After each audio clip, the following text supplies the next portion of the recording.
فاتحہ۔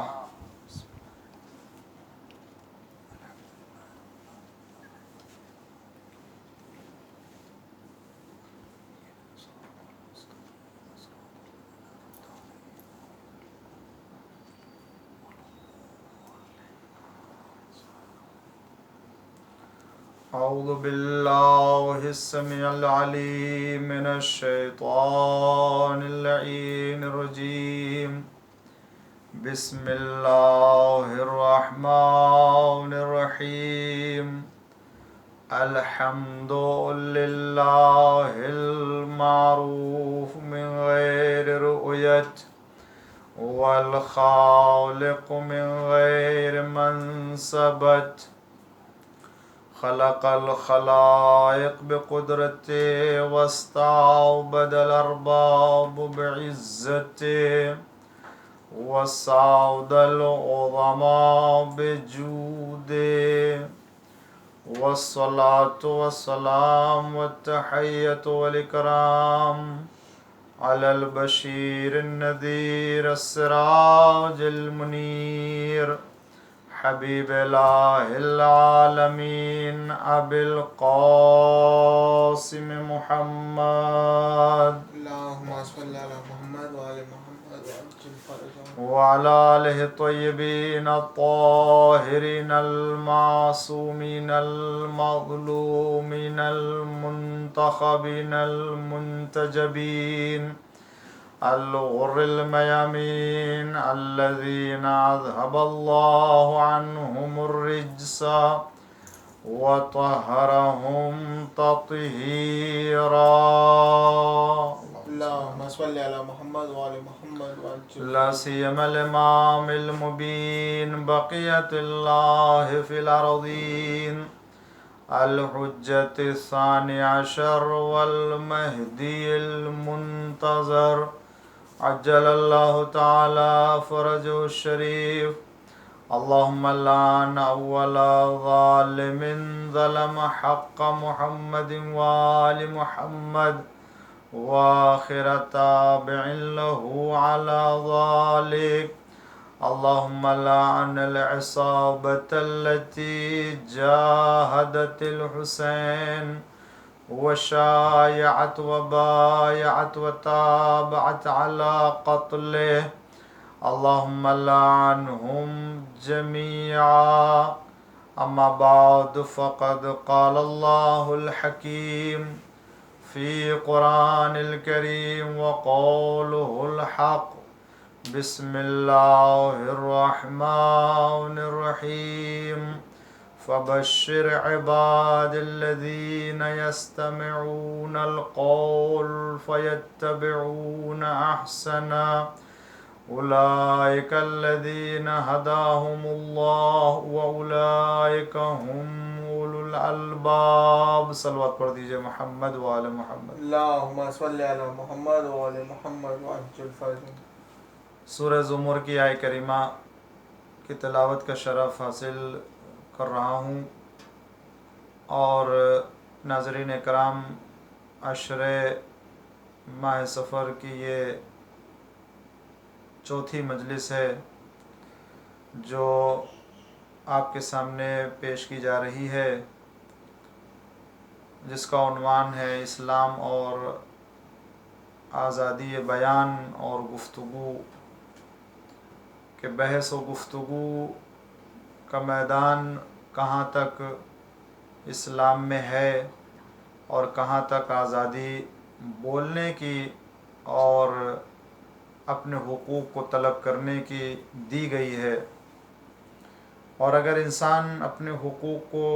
نہ طلب کرے بلکہ خود اپنے نظریات اور اپنے افکار اور اپنے رائے رکھنا چاہے، تو کیا اسلام اس کی اجازت دیتا ہے کہ دو مختلف اور الگ الگ رائے پائی جا رہی ہوں اور انسان کے سامنے دو متضاد فکر ہو، تو کیا اس کی اجازت ہے کہ ایک فکر کے مقابل میں ایک دوسری فکر ہو اور اس میں سے انسان جس کو بہتر سمجھے اس کا انتخاب کرے؟ تو قرآن کریم نے اس کو واضح کیا. اسی آیہ کریمہ کی تلاوت میں نے پیش کی کہ اللہ فرماتا ہے فبشر عباد، میرے پیغمبر بندوں کو بشارت دے دیجئے کہ جو یستمعون القول، کہ بات کو سنتے ہیں، متضاد اور الگ الگ یا کہہ لیجئے مختلف باتوں کو سنتے ہیں، مختلف فکروں کو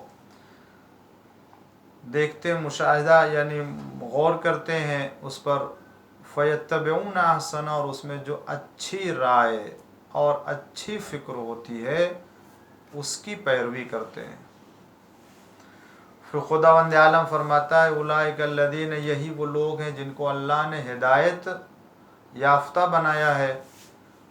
اور یہی لوگ صاحبان عقل بھی ہیں. اور ظاہر سی بات ہے جو مختلف فکروں کے درمیان اچھی فکر کا انتخاب کر لے گا وہ صاحب عقل نہیں ہوگا تو کون ہوگا،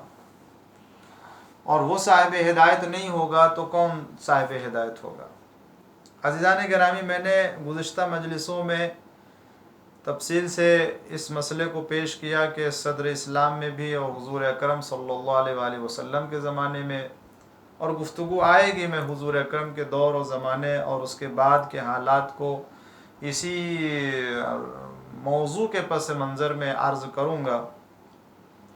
لیکن پھر آج بطور مقدمہ عرض کروں، قرآن کریم کی نگاہ میں اسلام آیا آزادی دیتا ہے بحث کرنے، گفتگو کرنے کی یا نہیں؟ میں نے تفصیل سے کسی مجلس میں عرض کیا تھا کہ خداوند عالم نے خود اللہ تعالیٰ کے توحید کے سلسلے میں، پروردگار عالم کی وحدانیت کے سلسلے میں اگر انسان گفتگو کرنا چاہے تو کیا گفتگو کرنے کی اجازت ہے. خود جو لوگ اللہ کو نہیں مانتے، یا جو شرک کرتے تھے، یا جو کفر کرتے تھے، ان سے حضور اکرم نے کس شان سے اور کس انداز سے گفتگو، اور قرآن نے اس سلسلے میں کیا ہمارے لیے رہنمائی کی ہے. لہذا آج بھی اگر اس سلسلے کی گفتگو ہوتی ہے تو اسلام اس کو سراہتا اور اجازت دیتا ہے. سورہ آل عمران کی 20ویں آیت میں خود اللہ فرماتا فَإِنْ حَاجُّوكَ، اے میرے پیغمبر اگر آپ سے کٹ حجتی کریں. کبھی کبھی ایسا ہوتا ہے کہ آپ گفتگو کر رہے ہیں، آپ اپنی رائے پیش کر رہے ہیں، سامنے والا بھی اپنی رائے پیش کر رہا ہے، وہ دلیل دے رہا ہے، ہم بھی اپنی دلیل دے رہے ہیں، اور اپنی دلیل سے اس کی دلیلوں کو باطل قرار دے رہے ہیں، اور وہ پھر جو دلیلیں لے کے آ رہا ہے کوئی دم نہیں ہے، کسی طرح کی حقانیت نہیں ہے اس میں، مگر پھر بھی وہ اپنی بات پر اڑا ہوا ہے، کٹ حجتی کر رہا ہے. تو ایسے موقع پر کیا کرے انسان؟ پھر قرآن نے اسی بات کی طرف اشارہ کیا، اے میرے پیغمبر فَإِنْ حَاجُّوكَ، اگر آپ سے کٹ حجتی کرے تو فَقُلْ أَسْلَمْتُ وَجْهِيَ لِلَّهِ وَمَنِ اتَّبَعَنِي، تو میں نے اپنا پورا رخ اللہ کی طرف کر لیا ہے، خداوند عالم کی جانب میں متوجہ ہوں گا، اور وہ لوگ کہ جو میرے پیروکار ہیں وہ بھی یہی کر رہے ہیں، کہ یعنی ہم تو اللہ کے سامنے تسلیم ہیں، اور جو بھی ہے اللہ کے حکم کے سامنے ہم اپنی پیشانی خم کرتے ہیں، اس کے حکم کے سامنے ہماری کوئی رائے پسند نہیں ہے، اللہ کے ہم تسلیم ہیں. وَقُلْ لِلَّذِينَ، اور میں میرے پیغمبر آپ کہہ دیجئے ان لوگوں سے کہ اوتوا الکتاب والامین، جن لوگوں کو کتاب دی گئی ہے، یعنی جو صاحب کتاب ہیں، اہل کتاب ہیں پیغمبر، یہودیوں سے اور عیسائیوں سے، نصرانیوں سے کہہ دیجئے کہ اسلمتم، کیا تم بھی اسلام لائے، یعنی تم بھی خدا کے سامنے تسلیم ہو؟ ہم تو خدا کے سامنے تسلیم، دلیل آ جانے کے بعد، برہان آ جانے کے بعد ہم اللہ کے سامنے تسلیم ہیں، تو کیا تم بھی اللہ کے سامنے تسلیم ہو؟ فَإِنْ أَسْلَمُوا، اگر یہ تسلیم ہو جاتے ہیں اور خدا پر ایمان لے کے آتے ہیں، اسلام لاتے ہیں، فَقَدْ اهْتَدَوْا، تو یہی ہدایت یافتہ ہے، یہی جو ہے وہ اچھے انسانوں میں سے. وَإِنْ تُوَلُّوا، لیکن اگر یہ رخ موڑ لیں، اللہ کے سامنے تسلیم نہ ہو، یعنی اسلام نہ لائے، تو فَإِنَّمَا عَلَيْكَ الْبَلَاغُ، تو اے پیغمبر ایسے موقع پر آپ کا کیا طریقہ ہونا چاہیے؟ یہ شاہد کے طور سے جو آج ہمیں اجازت دی گئی ہے اسلام پیش کرنے کی، لیکن اگر اسلام کے سامنے خود اپنا ایک نظریہ وہ رکھتا ہے تو ہمیں اس کے نظریے کو یا اس صاحب نظریے کو دبا دینا، کچل دینا، مار ڈالنا، قتل کر دینا یا اس کی توہین کرنا، رسوا کرنا ہمیں حق نہیں دیا گیا ہے۔ پیغمبر کے لیے فرما رہا ہے کہ خداوند اے پیغمبر اگر یہ تسلیم ہے تو ٹھیک، یہ ہدایت یافتہ، اور اگر تسلیم نہیں ہے تو فَإِنَّمَا عَلَيْكَ الْبَلَاغُ، تو آپ کی ذمہ داری پہنچا دینا، آپ نے تبلیغ کر دی ہے۔ واللہ بصیر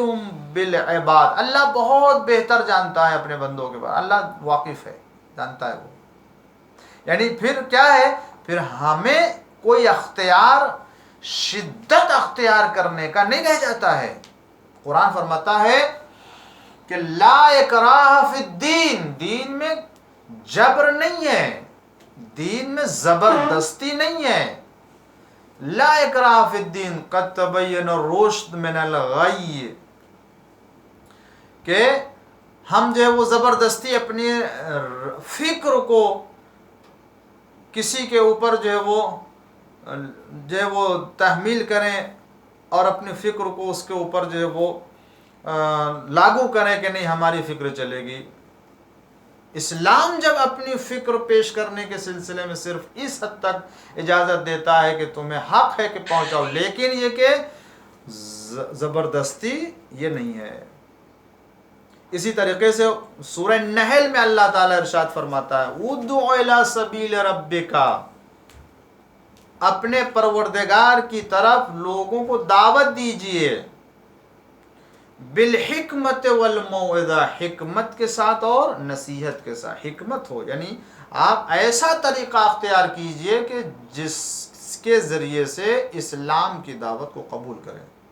حکمت ہو، موعظہ ہو، موعظۃ الحسنہ، وہ بھی نیک نصیحت کے ذریعے سے۔ نرم گفتگو کیجئے، نرم کلام کیجئے، نرمی سے، زبردستی نہیں، شدت کے ساتھ نہیں۔ اگر ہم دین کسی کے سامنے پیش کر رہے ہیں، اگر ہم دین کی تعلیمات کسی کے سامنے پیش کر رہے ہیں تو اسے بھی ہمیں سجا کے، اسے آراستہ کر کے، اور وہ بھی ایسی تعلیم کہ جو اس کی نظر میں پہلی مرتبہ وہ تعلیمات اسلام سے آشنا ہو رہا ہے، تو ایسی تعلیم کہ جو اس کی نظر میں خوبصورت ہو۔ یوں تو سارے احکام خوبصورت ہیں،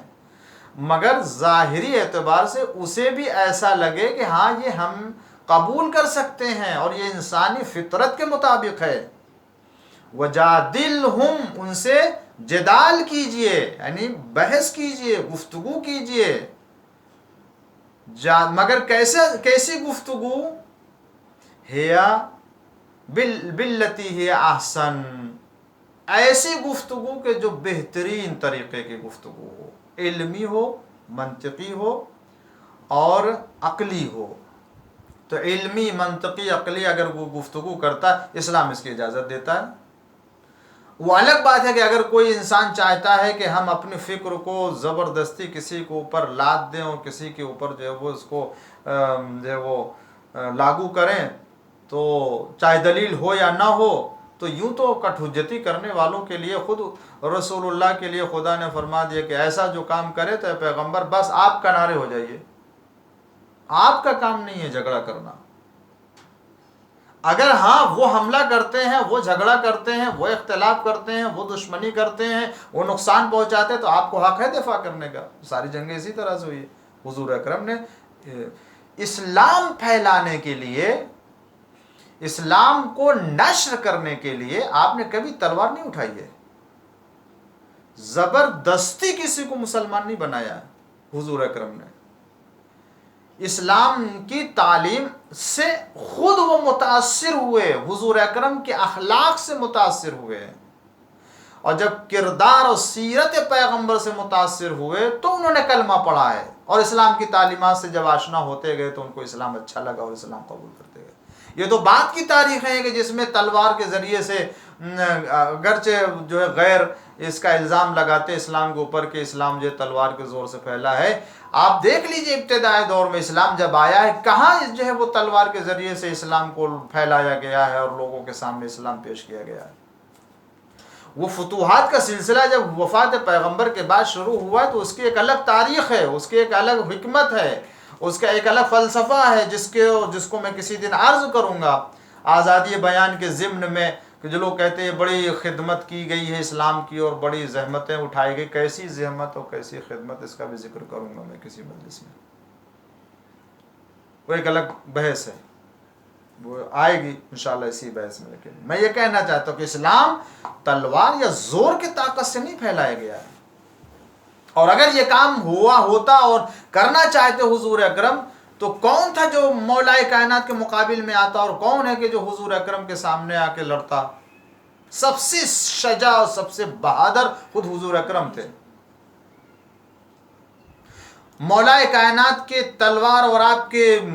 جہاد کے سامنے اور آپ کی شجاعت کے سامنے، قوت اور قدرت کے سامنے کسی میں مجال نہ تھی، جرت نہیں تھی کہ وہ آپ کے سامنے آ کے تلوار اٹھاتا، اور جتنے آئے وہ سب کے سب تہ تہ کر دیے گئے. اگر آپ چاہتے تو اپنے ہی دور میں حضور اکرم تلوار کے زور سے سارے لوگوں کو مسلمان بنا دیتے، اس لیے کہ کوئی مقابلہ نہیں کر سکتا تھا علی بن ابی طالب کا، اور کوئی بھی سامنا نہیں کر سکتا تھا حضور اکرم کا. لہذا حضور اکرم کے زمانے میں سارے جزیرے عرب کے علاوہ دیگر تمام جو ہے وہ حکومتیں، جو بڑی بڑی حکومتیں پائی جا رہی تھی، چاہے فارس ہو، چاہے وہ یونان ہو، چاہے روم ہو، جہاں بھی حکومتیں پائی جاتی ان سب حکومتوں سے جو ہے وہ ٹکراتے اسی وقت، اور حضور اکرم سب لوگوں کو یہاں اسلام پہنچا دیتے اور ساری دنیا میں اپنے ہی زمانے میں اسلام کو پھیلا دیتے، اگر یہ مقصد ہوتا تو. مگر حضور اکرم نے نہیں کہ اس لیے کہ خدا بند عالم نے کہا ہاں نہیں آپ دوسروں کی بھی بات سنیے اور ان کو موقع دیجئے. یعنی کہنے کا مطلب انہیں بھی کہنے دیجئے، آپ اپنی بات کہیے، موقع دیجئے تاکہ وہ اپنی بات بھی کہہ سکے اور وہ آپ کی بات کو سن سکیں اور غور کر سکیں. اگر اچھی لگتی ہے بات تو قبول کریں، نہیں ہے تو اللہ بہتر جانتا، آپ چھوڑ دیجئے، آپ کے اوپر تبلیغ کرنا ہے، آپ کو صرف بتا دینا ہے. اسلام ہر اعتبار سے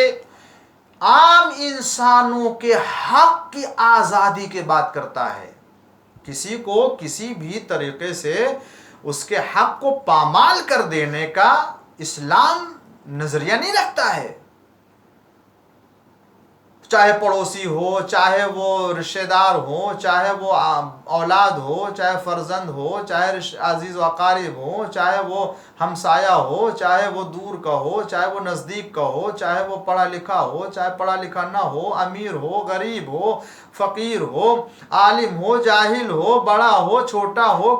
کالا ہو، گورا ہو، جتنے بھی ہیں ان سب کو آزادی دی ہے.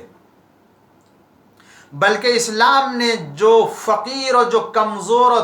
جو ضعیف طبقے کے افراد ہیں ان کی باتوں کو سننے کے لیے اور زیادہ اہمیت دیتا ہے کہ وہ تو اپنی بات ہر جگہ کہہ نہیں سکتے ہیں،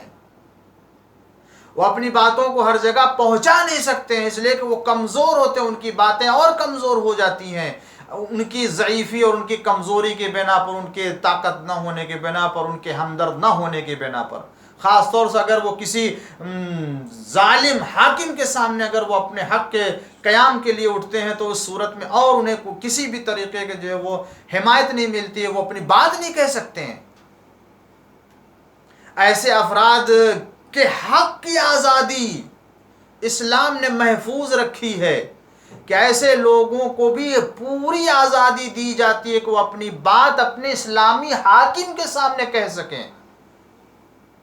وہ چاہے حاکم کے کسی کارنامے کے خلاف ہو یا حاکم کے کردار کے خلاف ہو یا اسلامی حاکم کے کسی فعل کے خلاف ہو یا اسلامی حاکم کے کسی فیصلے کے خلاف ہو یا اسلامی حاکم کے کسی بدعنوانی سے متعلق ہو، کسی بھی فعل سے متعلق ہو، عام انسان کو یہ آزادی دی گئی ہے کہ وہ اپنے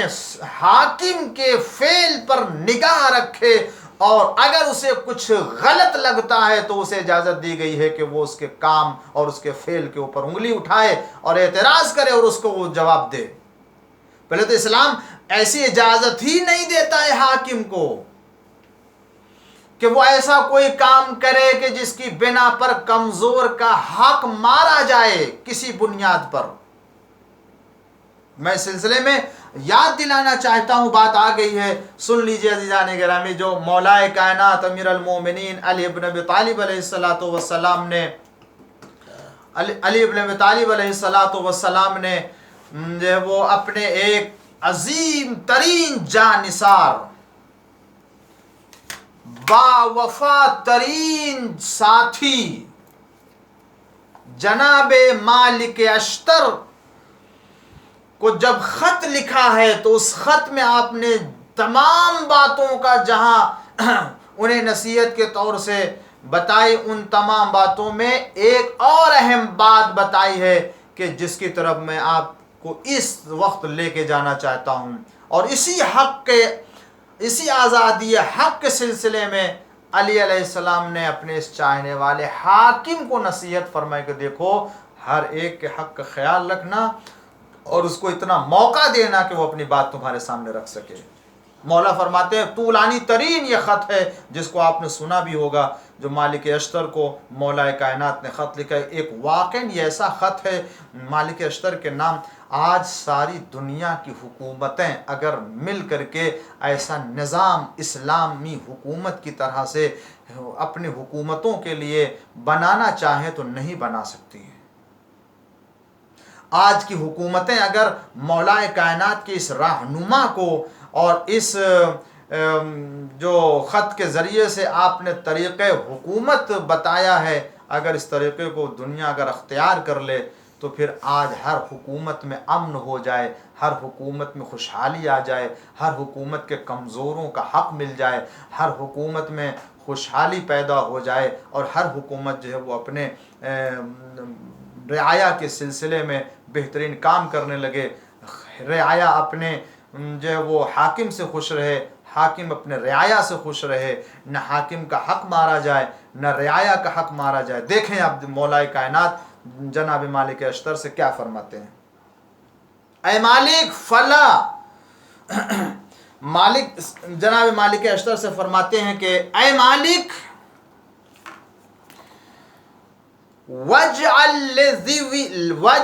لِذَوِي الْحَاجَاتِ مِنْكَ قِسْمًا تُفَرَّغُ لَهُمْ فِيهِ شَخْصَكَ وَتَجْلِسُ لَهُمْ مَجْلِسًا عَامًا۔ کون ایسا حکم دے سکتا ہے اور کون ایسی فکر رکھے گا؟ امام فرماتے ہیں اور دیکھو اے مالک،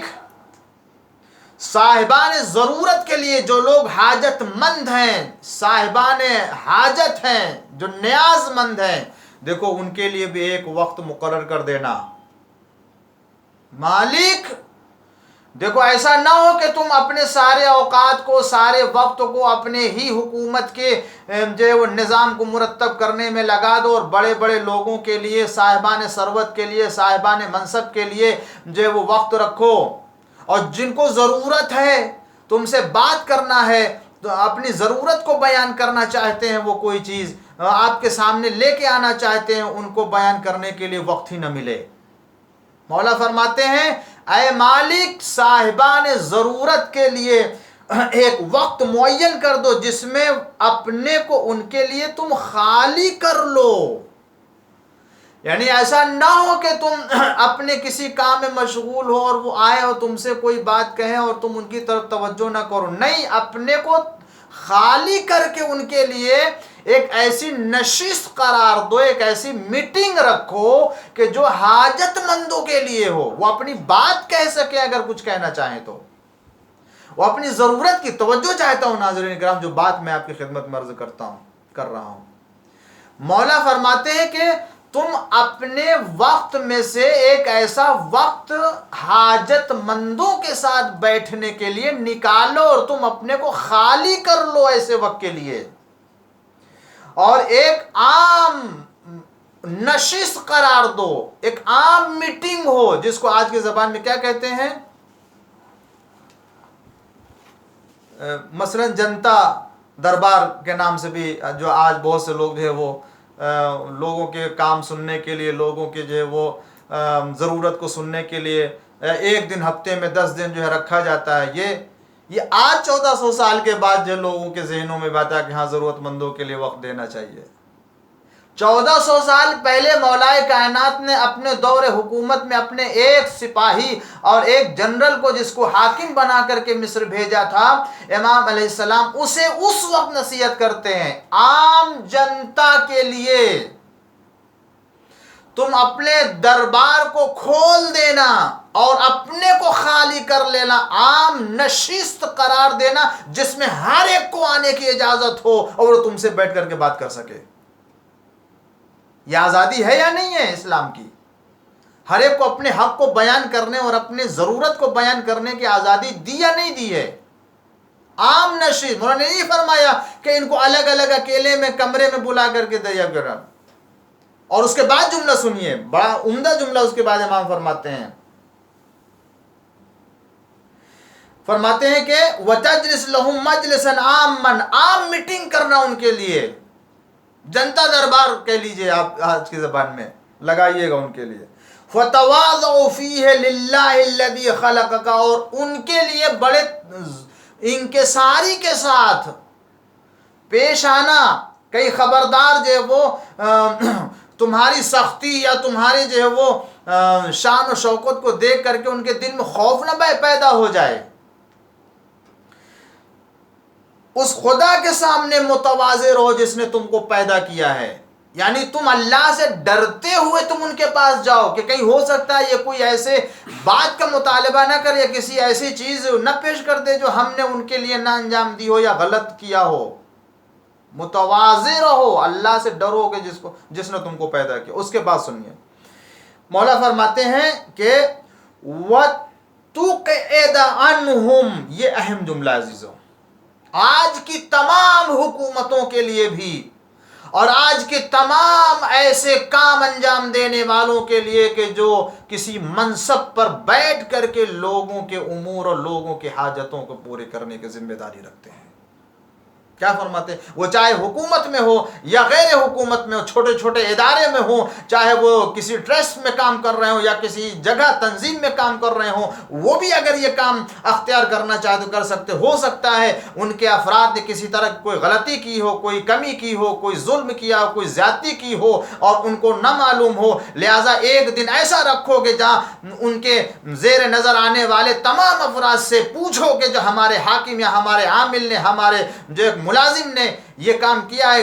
درست کیا یا نہیں کیا ہے۔ ہر ایک کو آزادی ہے کہ اس کے سلسلے میں ذمہ دار افراد تک اس کی بات کو پہنچائے۔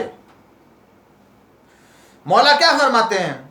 وَتُقْعِدَ عَنْهُمْ جُنْدَكَ وَأَعْوَانَكَ مِنْ أَحْرَاسِكَ وَشُرَطِكَ۔ دیکھو، جب ان کے ساتھ عام میٹنگ کے لیے بیٹھنا اور اپنے کو خالی کر لینا تو تمہارے جتنے نگہبان ہیں، جتنے محافظ ہیں، وہ چاہے پولیس ہو یا فوج ہو یا نگہبان ہو یا تمہارے باڈی گارڈ ہو، ان سب کو اپنے سے الگ کر دینا، ان کو دور کر دینا اپنے سے، کہ کہیں ان کے خوف کی بنا پر وہ اپنی بات پوری نہ کہہ سکیں۔ ہو سکتا ہے ان کا روب ان کے اوپر ہو، دبدبا ان کے اوپر قائم ہو، یہ ضعیف و کمزور اپنی بات نہ کہہ سکے تمہارے سامنے، کہ شاید ہو سکتا ہے کوئی شان کے خلاف یا ان کی جو ہے وہ مصلحت کے خلاف ہو، تو یہ نگہبان، یہ باڈی گارڈ، یہ پولیس، یہ فوج، یہ محافظ پکڑ لیں گے، گرفتار کر لیں گے، ان کو پکڑ کے زندان میں قید میں ڈال دیں گے۔ دیکھو خبردار مالک، ایسے وقت میں اپنے سارے نگہبان کو ہٹا دینا، اکیلے رہنا، تاکہ وہ تم سے اپنے دل کی بات اور اپنے مرضی کی بات اور جو کچھ کہنا چاہتے ہیں پوری بات کہہ سکیں۔ ان کو تمام جتنے بھی تمہارے آوان وانصار ان سب کو دور بٹھا دو، تاکہ بولنے والا آزادی سے بولے جو کچھ کہنا چاہتا ہے، اور کسی طرح کی شکایت کرنے میں یا کسی طرح کی بات کہنے میں اس کی زبان میں لکنت نہ پیدا ہو۔ اللہ اکبر، مولا کیا حق دے رہے ہیں ایک انسان کو، ایک انسان کے لیے، یعنی وہ خوف کی بنا پر پورے طور سے اپنی بات نہ کہہ سکے، خبردار ایسا کوئی کام نہ کرنا، اس کی زبان میں لکنت نہ پیدا ہو جائے اپنی بات کہنے میں، اس لیے ان سب لوگوں کو دور کر دینا، خوف کی بنا پر ہو سکتا اپنی بات نہ کہہ سکے۔ کہ اس کے بعد میں نے پیغمبر مولا کائنات فرماتے ہیں کہ فَإِنِّي سَمِعْتُ رسول اللہ، کہ میں نے رسول اللہ سے سنا ہے صلی اللہ علیہ وآلہ وسلم یقول فی غیر موطن، کئی مرتبہ آپ نے فرمایا کہ لن تقدس امت لا یؤخذ للضعیف فیہا حقہ من القوی غیر مستطعتین، کہ مولا فرماتے ہیں کہ میں نے رسول اللہ سے سنا ہے کہ وہ امت، وہ قوم پاک و پاکیزہ کردار نہیں رکھ سکتی ہے جس میں کمزور لوگوں کو آزادی سے، طاقتور سے اپنا حق لے لینے کا موقع نہ ملے، وہ امت کے جس میں کمزور لوگوں کو